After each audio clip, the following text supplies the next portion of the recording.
¿Por qué siempre queremos mantener las cosas en paz cuando interactuamos con otras personas? Cuando otros tienen problemas, ¿por qué no ofrecemos crítica constructiva y ayudamos? ¿Qué resulta de siempre ser complaciente y no practicar la verdad? ¿Qué forma de interactuar con otros se adhiere a los principios de la verdad? Descúbrelo en el video testimonial cristiano, lo que resulta de siempre complacer a otros.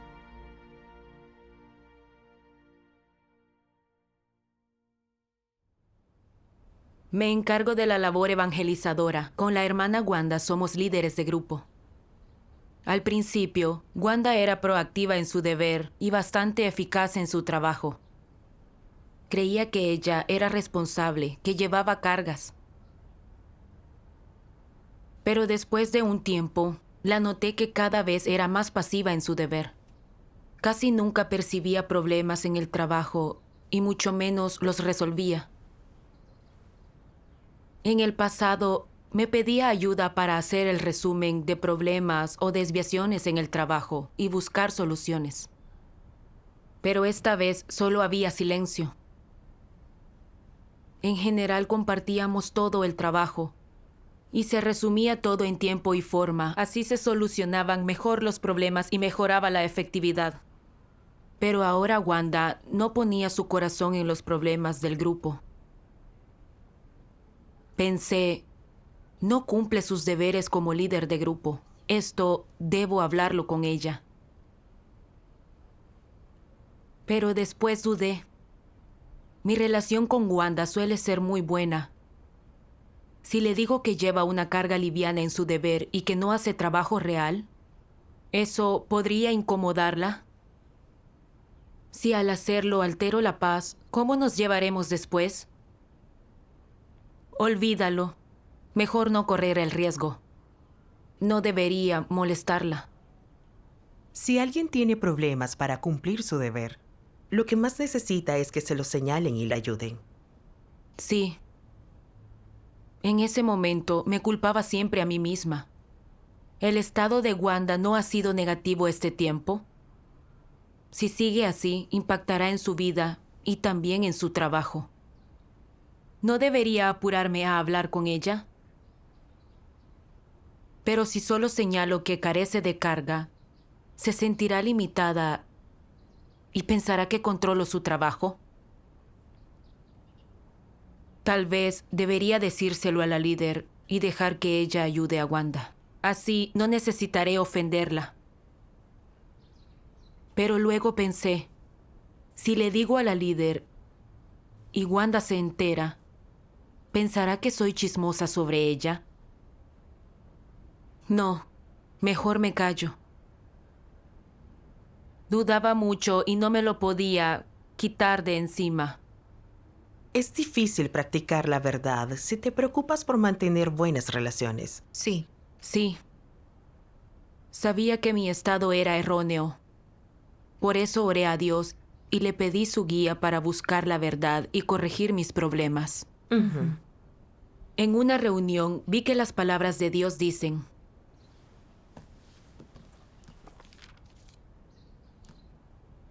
cuando veáis un problema y no hagáis nada para interceptarlo, ni lo comuniquéis, ni tratéis de limitarlo, ni informéis a vuestros superiores, sino que hagáis el rol de ser agradable, ¿es eso una señal de deslealtad? ¿Son estas personas agradables leales a Dios? Ni un poco. Tal persona no es solo desleal a Dios, también actúa como cómplice de Satanás, su asistente y seguidora. Son infieles con su deber y responsabilidad, pero le son bastante leales a Satanás. Ahí radica la esencia del problema. En cuanto a la falta de habilidad profesional, es posible aprender constantemente y reunir experiencias mientras cumples con tu deber. Tales problemas pueden ser fácilmente resueltos. Lo más difícil de resolver es el carácter corrupto del hombre. Si no buscáis la verdad ni resolvéis vuestro carácter corrupto, sino que os hacéis los buenos, Y no tratáis ni ayudáis a los que habéis visto violar los principios, ni los ponéis en evidencia y no asumís la responsabilidad. Entonces cumplir vuestro deber de esa forma solo comprometerá y demorará la obra de la Iglesia. El comportamiento de la gente y el trato a los demás deben basarse en las palabras de Dios. Es el principio más básico de la conducta humana. ¿Cómo puede la gente practicar la verdad sin entender los principios de la conducta? Practicar la verdad no es decir palabras vacías o frases hechas. Sin importar lo que uno pueda encontrar en la vida, lo relacionado con los principios de la conducta humana, las perspectivas sobre los acontecimientos o el cumplimiento de su deber, se enfrentan a una elección y deben encontrar la verdad, una base y un principio en las palabras de Dios, y luego deben hallar una senda de práctica. Los que pueden practicar de este modo son quienes persiguen la verdad. Ser capaz de perseguir la verdad de este modo, por muy grandes que sean las dificultades, es recorrer la senda de Pedro y de la búsqueda de la verdad. Por ejemplo, ¿qué principio debe seguirse al relacionarse con los demás? Tu idea original es que no debes ofender a nadie, sino estar en paz y evitar herir a otros, para un futuro armónico. Limitado por esta idea, cuando ves que alguien actúa mal, comete un error o un acto contra los principios, preferirás tolerarlo que sacarle el tema a esta persona. Restringido por tu punto de vista, te vuelves reacio a ofender a otros. No importa con quién te relaciones al limitarte por ideas de tu imagen y emociones, o por sentimientos que han crecido durante años. Siempre dirás cosas buenas para hacer feliz a la gente. En cosas que te parecen mal también eres tolerante. Te desahogas un poco en privado y te quejas. Pero cuando estás con ellos en persona, priorizas tu relación. ¿Qué opinas de tal conducta? ¿Acaso no es la de alguien que dice sí a todo? ¿Acaso no es bastante evasiva? Eso infringe los principios de conducta. Entonces, ¿no es una bajeza actuar así? Quienes actúan así no son buenos ni nobles. No importa cuánto hayas sufrido ni el precio que hayas pagado. Si te comportas sin principios, entonces habrás fallado. Y no obtendrás la aprobación de Dios. No serás recordado por Él ni le complacerás. Amén. Amén. Amén. Las palabras de Dios me hicieron ver que había albergado ideas equivocadas. Pensaba que las relaciones entre personas siempre debían ser pacíficas. Si señalaba y exponía los problemas ajenos, las ofendería, hiriendo así su orgullo y nuestra relación. Sería difícil llevarnos bien. Al comparar esta idea con las palabras de Dios, por fin vi que no seguía la verdad e iba contra los principios de ser una persona. Las personas así son egoístas, despreciables y engañosas. Para mantener buenas relaciones, callan cuando ven que alguien tiene un problema y solo ofrecen adulación y elogios. No son sinceras en sus interacciones y no ayudan de verdad, sino que dañan a la gente. Estas personas son escorias a ojos de Dios y Él no las aprueba. Sí. Justo así había tratado a Wanda. Vi con claridad que ella no llevaba una carga en su deber ni hacía trabajo real. Pero yo no practicaba la verdad mostrándoselo. Ni siquiera tuve el valor de reportarlo. Solo quería preservar mi relación con mi hermana. Pensaba que exponer los problemas de alguien ofendería y lastimaría sus sentimientos. Aunque vi que afectaba el trabajo, no estaba dispuesta a negar la carne y practicar la verdad. Estaba siendo complaciente y engañosa. Descubrí el problema, pero no lo expuse. Aunque preservé nuestra relación, no beneficiaba en nada su entrada en la vida y afectaba la labor evangelizadora. Así dañaba a otros y a la obra de la iglesia. A veces yo también soy así. Me callo al ver un problema y prefiero dañar la obra de la iglesia para preservar mi posición y mi imagen ante los demás Ser así es muy despreciable. Sí. Cuando interactuamos así, no estamos siendo sinceras ni ayudamos a los demás. Con el paso del tiempo, ya no querrán estar con nosotros. Sí. Sí. Después pensé, ¿cuáles deberían ser los principios para interactuar con otros? Vi que la palabra de Dios dice: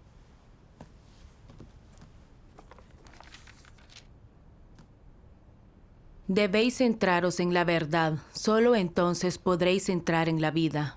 Y solo cuando hayáis entrado en la vida podréis proveer a otros y guiarlos.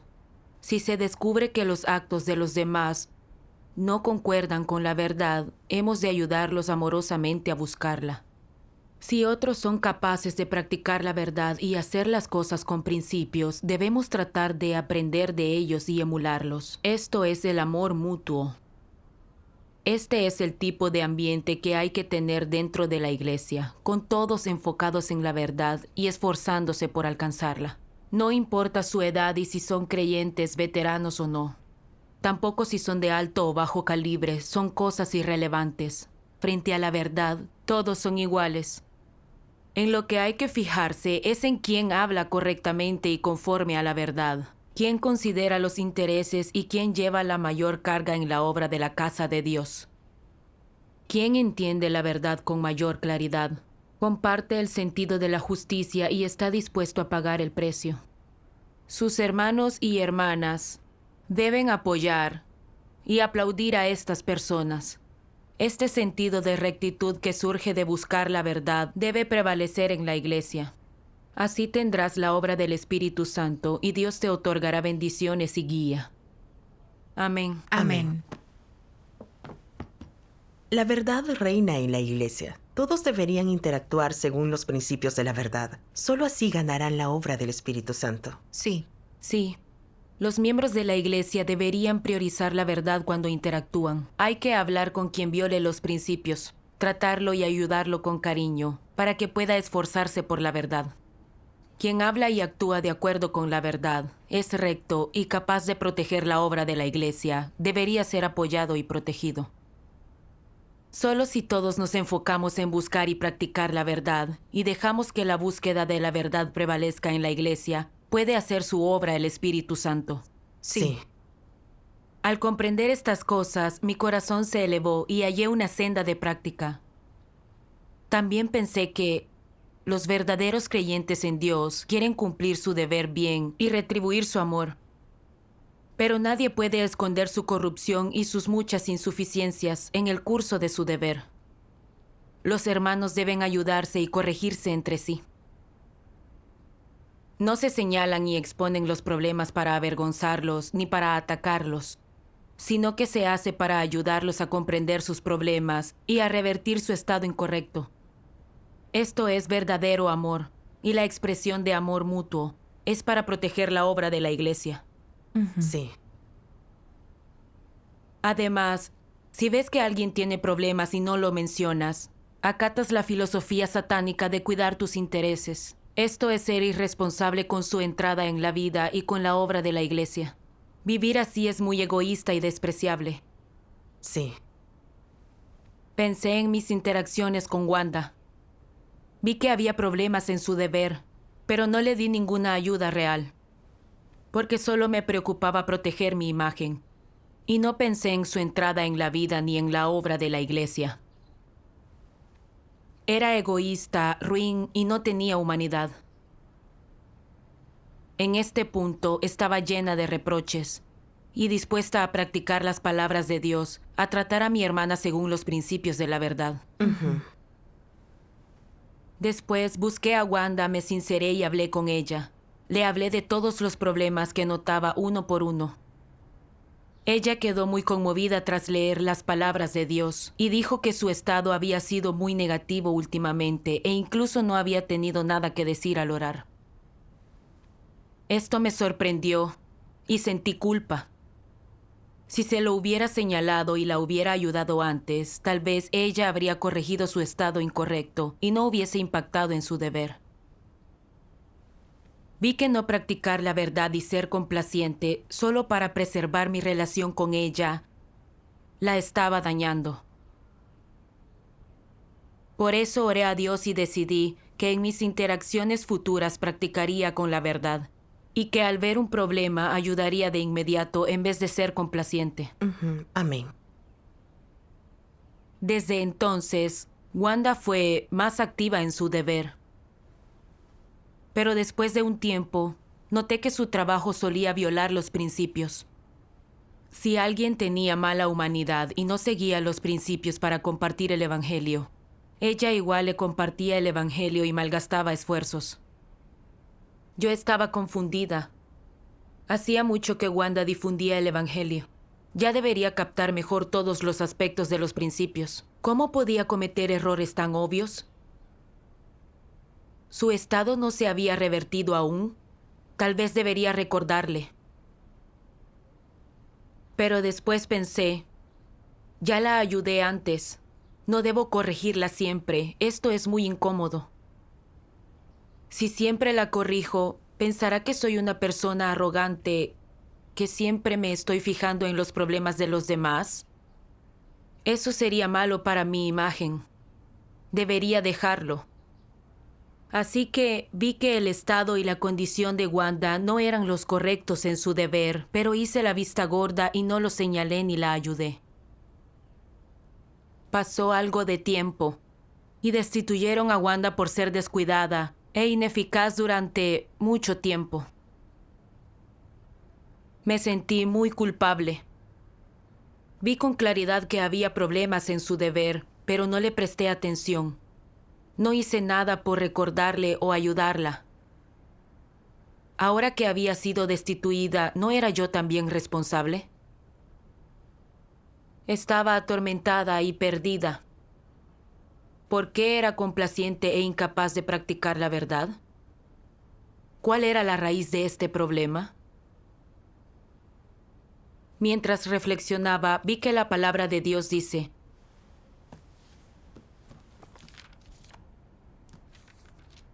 dice un principio de las filosofías para vivir, callar los errores de los amigos alarga la amistad. Esto significa que para preservar una relación amistosa, los amigos no señalan sus problemas aunque sean muy claros, y defienden los principios de no exponer sus deficiencias. Han de engañarse mutuamente, ocultarse el uno del otro, intrigar contra el otro. Y aunque sepan con claridad qué clase de persona es el otro, no lo dicen abiertamente, sino que emplean métodos taimados para preservar sus amistades. ¿Por qué querría uno preservar esas relaciones? Se trata de no querer hacer enemigos en esta sociedad dentro del grupo, lo cual significaría someterse a menudo a situaciones peligrosas. Como no sabes de qué manera te perjudicará a alguien después de que hayas expuesto sus faltas o le hayas hecho daño y se convierta en tu enemigo, no sientes el deseo de colocarte en esa situación. Empleas el principio de las filosofías para vivir que dice: nunca golpees por debajo del cinturón. A la luz de esto, si hay dos personas que mantienen una relación de este tipo, ¿consideran que son verdaderos amigos? No.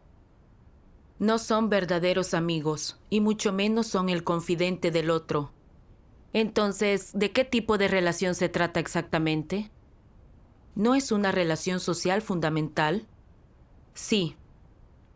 En este tipo de relaciones sociales, las personas no pueden tener intercambios profundos, expresar sus sentimientos, decir nada que les guste, decir en voz alta lo que hay en su corazón o los problemas que perciben en el otro, ni palabras que puedan beneficiar al otro.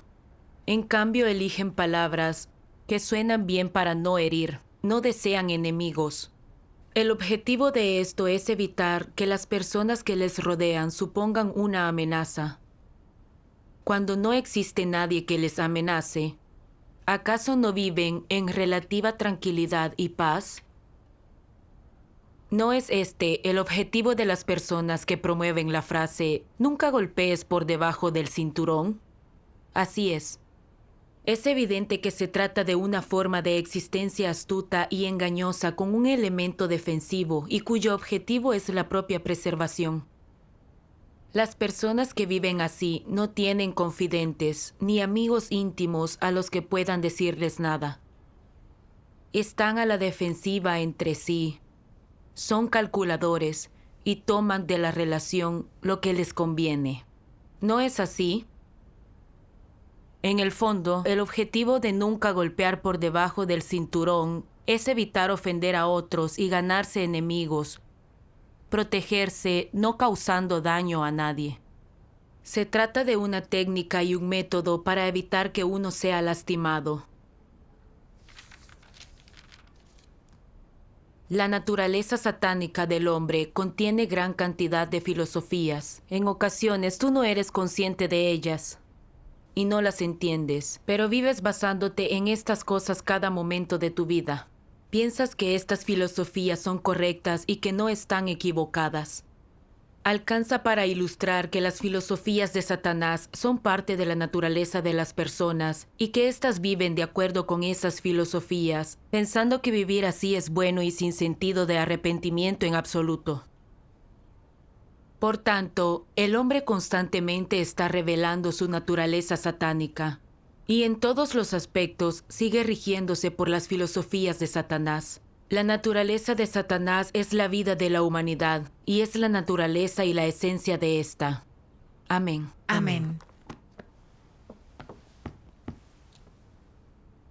Gracias a la revelación de la palabra de Dios comprendí. La razón por la que no podía evitar ser complaciente era que había sido corrompida por Satanás muy profundamente. Mi corazón estaba lleno de sus filosofías y leyes, tales como nunca golpees debajo del cinturón y callar los errores de los amigos alarga la amistad. Estas cosas se habían convertido en el código según el cual yo vivía. Bajo las órdenes de estas filosofías satánicas, yo pensaba que no ofender a la gente con mis palabras y acciones, mantener buenas relaciones y cuidar la paz, era una forma de vida sabia. Así que aunque vi que Wanda era descuidada en su deber y que violaba los principios y que eso ya había afectado el trabajo, no la expuse ni corregí. Prefería que el trabajo evangelizador sufriera para mantener mis relaciones. Estaba tan atada por las filosofías satánicas que no podía practicar la verdad, no tenía conciencia ni razón. Vi que la palabra de Dios dice: es evidente que se trata de una forma de existencia astuta y engañosa con un elemento defensivo y cuyo objetivo es la propia preservación. Quedé muy conmovida.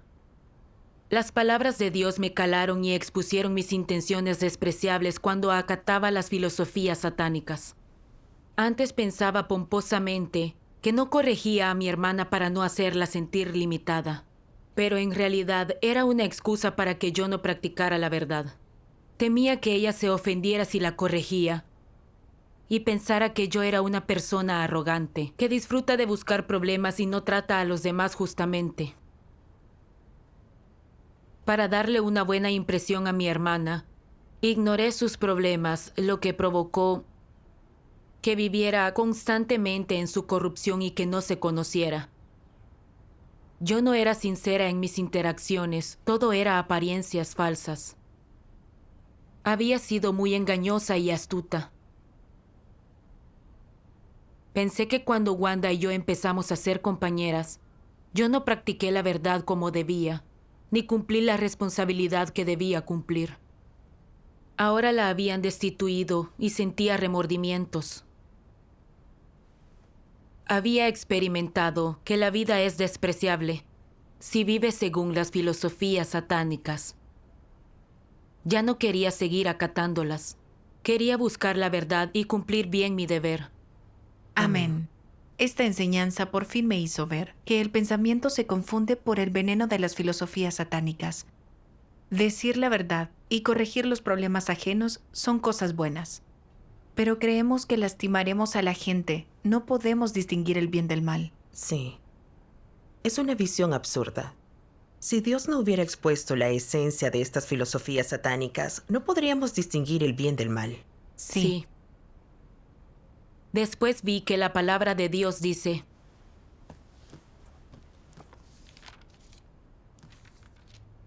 Concretando un poco más, ser una persona honesta es ser alguien sencillo y abierto, que no se arredra ni se esconde, que no miente ni habla con indirectas, que es una persona directa, que tiene sentido de la justicia y habla con honestidad. Esto es lo primero que hay que hacer. Las personas astutas son las que Dios más detesta. Si quieres deshacerte de la influencia de Satanás y ser salvado, debes aceptar la verdad. Debes empezar por ser una persona honesta. Decir cosas ciertas y verdaderas. No dejarte constreñir por la emoción, librarte de la farsa y el engaño, y empezar a hablar y actuar con principios. Viviendo así eres libre y feliz, y puedes vivir ante Dios. Mi reino necesita a los que son honestos, a los que no son hipócritas o astutos. ¿Acaso las personas sinceras y honestas no son impopulares en el mundo? Yo soy justo lo opuesto. Es aceptable que las personas honestas vengan a mí. Me deleito en esta clase de personas y también necesito a esta clase de personas. Esto es precisamente mi justicia. Amén. Amén. Sus palabras me hicieron entender que Dios quiere gente pura, recta y sincera, que sea directa y no astuta en su discurso y acciones. La gente honesta es digna de entrar en el reino de Dios. Esto fue decidido por el carácter justo de Dios. Amén. Sí. Piensa que en el mundo de los incrédulos toda interacción es una puesta en escena. Frente a otros solo se dicen palabras de adulación, ni una palabra sincera. Al enfrentar maldades que van en contra de la ética, la mayoría elige protegerse y creen que lo mejor es evitar agitar las aguas. No se animan a pronunciar ni una palabra sincera. Son todos hipócritas. No tienen integridad ni temple. Sí. Pero cuando interactuaba con otros, yo también acataba estas filosofías satánicas. Cuando veía un problema, no lo exponía ni ayudaba, protegía mis relaciones con los demás. Vivir así es muy engañoso y astuto. A Dios le desagrada. En este punto pensé que Dios es santo y su esencia es digna de confianza. Dios encarnado actúa con la gente de una manera real. Expresa la verdad, juzga y expone a todos en cada momento, según el carácter corrupto de la gente y sus nociones de Dios. Las palabras de juicio y exposición de Dios hablan directamente a la raíz y esencia de nuestra corrupción. Aunque sus palabras son severas y duras, es para que nos conozcamos, nos arrepintamos y para que cambiemos. Las palabras de Dios son incondicionales y también inequívocas. Todas son palabras del corazón. Dios tiene un corazón especialmente sincero y confiable. Sí. Amén. Si Dios no nos lo especificara, si no expusiera la verdad de cuán profundamente Satanás corrompió a los humanos, nunca seríamos conscientes de nosotros mismos. En cambio, viviríamos según nuestras propias fantasías, pensando que somos buenos. Nuestro carácter corrupto nunca se transformaría y nunca alcanzaríamos la salvación. Sí. Dios espera que reconozcamos la verdad de nuestra corrupción a través de sus palabras de juicio y que nos arrepintamos, vivamos según sus palabras y seamos personas honestas. Este es el amor de Dios a la gente. Sí. Tras considerarlo, tuve una sensación de aliento. Decidí que estaba dispuesta a cumplir sus exigencias, a ser pura, recta y sincera. Gracias Amén. a Dios. Una vez, nuestra líder nos hablaba del trabajo. Me di cuenta de que había una desviación en el trabajo asignado y quise señalársela. Pero pensé, ella es la líder. Si le señalo una desviación en su deber, ¿se sentirá avergonzada? Si piensa que intento complicarla y quiere vengarse después, ¿qué pasará? Olvídalo. No debería decir nada. Todos cometen errores. Entonces comprendí que mi mentalidad complaciente asomaba otra vez. Oré a Dios para que me guiara para practicar los principios de la verdad. Amén. Después leí la palabra de Dios que dice: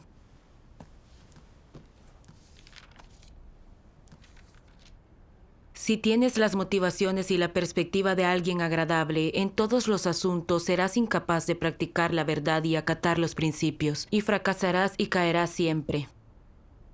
Si no despiertas y no buscas nunca la verdad, entonces eres un incrédulo y nunca obtendrás la verdad y la vida. Así pues, ¿qué deberías hacer? Cuando te enfrentes con esas cosas, debes clamar a Dios en oración, suplicando salvación, y pedirle que te otorgue más fe y fuerza, para acatar los principios y hacer lo que debas hacer. Manejar las cosas según los principios, mantenerte firme, proteger los intereses de la casa de Dios y evitar que su obra sea dañada.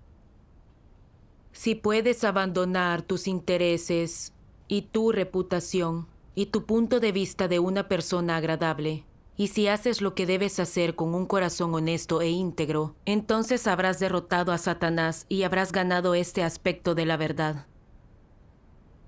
Si siempre vives según la filosofía de Satanás, mantienes tus relaciones con los demás y nunca practicas la verdad, ni te atreves a acatar los principios, ¿podrás entonces practicar la verdad en otros asuntos? No tendrás fe ni tampoco fuerza. Si nunca eres capaz de buscar o aceptar la verdad, ¿esa fe en Dios te permitirá obtener la verdad? No. Y si no puedes obtener la verdad, ¿puedes ser salvado? Definitivamente no. Si siempre vives según la filosofía de Satanás, totalmente desprovisto de la realidad de la verdad, nunca podrás ser salvado. Debe quedarte claro que obtener la verdad es indispensable para la salvación. ¿Cómo entonces puedes obtener la verdad? Si eres capaz de practicar la verdad, si puedes vivir según ella, y si ésta se convierte en la base de tu vida, entonces obtendrás la verdad y tendrás vida, y así serás uno de los que se salven. Amén. Amén. Tras leer las palabras de Dios, vi que si la gente acata filosofías satánicas y siempre es complaciente, nunca obtendrá la verdad, y al final nunca alcanzará la salvación. Sí. En ese momento comprendí que si quieres corregir el ser complaciente, debes orar y ampararte en Dios. Pedirle fuerza a Dios, ser capaz de negar la carne, abandonar tus intereses y considerar el trabajo de la iglesia. Al practicarlo con frecuencia, puedes superar las limitaciones de tu carácter corrupto. Si nunca puedes practicar la verdad y no eres devoto en tu deber, al final serás expuesto y descartado. Sí. Al pensarlo, tuve la motivación para practicar la verdad. No podía seguir siendo complaciente sin conciencia ni humanidad. Por eso le mencioné el asunto a mi líder. Tras decírselo, sentí un gran alivio. Después, en una reunión, la líder reflexionó sobre lo que ganó al ser confrontada con su problema.